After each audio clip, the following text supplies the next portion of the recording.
आप सभी को स्वागत करता हूं JRF अचीवर्स हिंदी साहित्य। और आज हम देखेंगे आदिकाल के अंदर लौकिक साहित्य के ऊपर।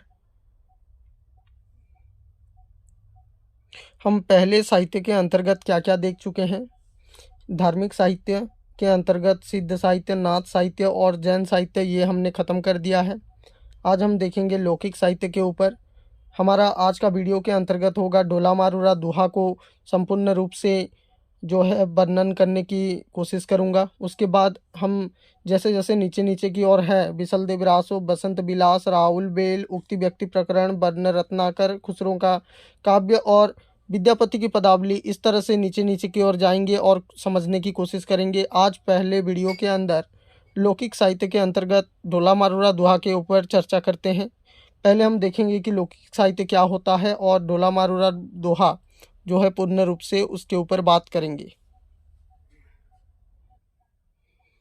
जब हम आदिकालीन लौकिक साहित्य के ऊपर चर्चा करते हैं, हिंदी साहित्य के आदिकाल में जैन एवं सिद्ध साहित्य धर्माश्रित होने के कारण तथा रासो साहित्य राजाश्रित होने के कारण सुरक्षित रह गया, परंतु इस काल में इन दोनों काव्य धाराओं में भिन्न लोक साहित्य की भी रचना हुई, लेकिन वह लोकाश्रित होने से सुरक्षित न रह सका।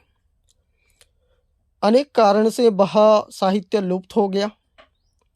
तो यहाँ पे बोलने की कोशिश किया गया कि हिंदी साहित्य के आदिकाल के अंदर जैन एवं सिद्ध साहित्य धर्म को आश्रित होने के कारण ये राजाओं के साथ मिल करके सुरक्षित रह जाता है, या राजाओं के आश्रित में लिखा जाने के कारण ये सुरक्षित रह जाता है।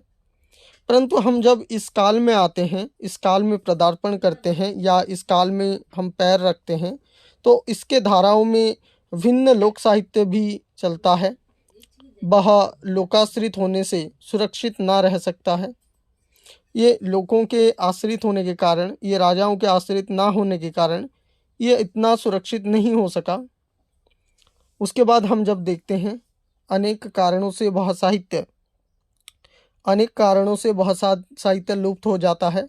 विभिन्न लोकगीतों के माध्यम से लोगों में जो थोड़ा बहुत शेष रह गया, उतना अवश्य ज्ञात होता है कि आदिकाल में लौकिक साहित्य भी लोक प्रचलित रहा। तो यहाँ पे कहने की कोशिश किया गया है कि जब वहाँ पे राजाओं का आश्रित होने के कारण वो साहित्य तो सुरक्षित रहा, लेकिन यहाँ पे क्या हुआ, लोकगीतों के आधार पर या लोकगीतों के माध्यम से लोगों को थोड़ा बहुत शेष रह गया, इसका अवश्य ज्ञात होता है। इसका पूर्ण मतलब यह होता है कि यह आगे की ओर चल कर के लौकिक साहित्य लोकगीतों में कन्वर्ट हो जाता है और ज़्यादा से ज़्यादा लोक प्रचलित हो जाता है।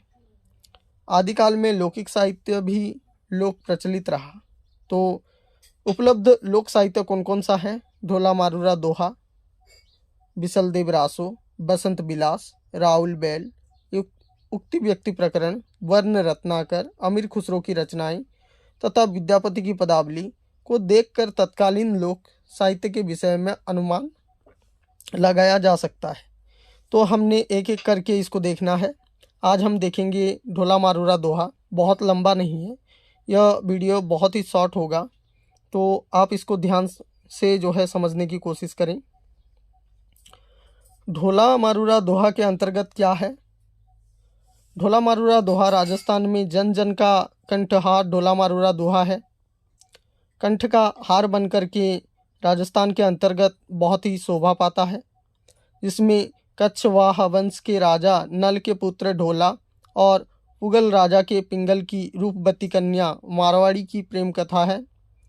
इसके अंदर क्या क्या है आपको यह जान लेना अति आवश्यक माना जाता है कि वंश के नल के पुत्र ढोला और पुगल के राजा पिंगल की रूपवती कन्या मारवाड़ी की प्रेम कथा इसमें ढोल मारूरा दोहा में वर्णन है। यद्यपि मूल कथा का संबंध ऐतिहासिक व्यक्तियों से, इस कथा का संबंध क्या है? ऐतिहासिक व्यक्तियों से है, किंतु राजस्थान के लोग जीवन से जुड़ने के कारण यह काव्य कृति पश्चिम राजस्थान में अति लोकप्रिय है। यह क्या है कि यह काव्य कृति पश्चिम राजस्थान में अति लोकप्रिय है। क्यों लोकप्रिय है? लोग के जीवन से जुड़ने के कारण यह बहुत ज़्यादा लोकप्रिय है। यह एक लोक गाथा काव्य है। यह किस तरह का काव्य है? यह एक लोक गाथा काव्य है।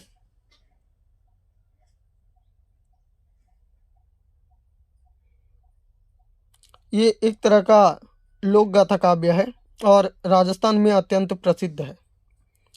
राजस्थान के अंतर्गत क्या हुआ? राजस्थान में ढोला और मारवाड़ी को प्रेम के प्रतीक के रूप में स्मरण किया जाता है। संदेश रासक एवं विशलदेव रासों की भांति यह भी एक विरह काव्य है।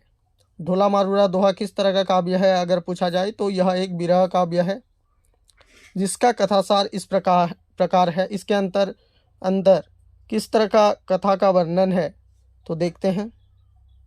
बचपन में ही ढोला और मारवाड़ी का विवाह हो जाता है। युवा होने पर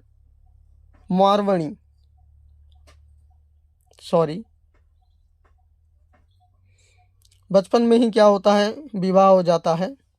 लेकिन युवा होने पर मारवाड़ी अपने बचपन के पति ढोला की चर्चा सुनती है तो उसके विरह में व्याकुल हो जाती है। बचपन में विवाह हो जाने के कारण आगे कैसे होता था? बचपन में ही विवाह कर दिया जाता था। लेकिन जब मारवाड़ी अपने बचपन के पति ढोला की चर्चा सुनती है तो एकदम से विरह से व्याकुल हो जाती है। विरह का मतलब होता है बिछुड़ना। वो बिछड़ गए हैं और उसकी कथा सुनने के बाद मारवाड़ी क्या करती है? उससे व्याकुल होती है मिलने के लिए। वह अपने पति का पता लगाने के लिए कई संदेश वाहक भेजती है, लेकिन कोई लौट कर नहीं आता। जितने लोगों को भी भेजती है लेकिन कोई भी लौट करके नहीं आता। सभी संदेश वाहकों को मारवाड़ी मरवा देती है। यहाँ पे गलती मैंने पढ़ा।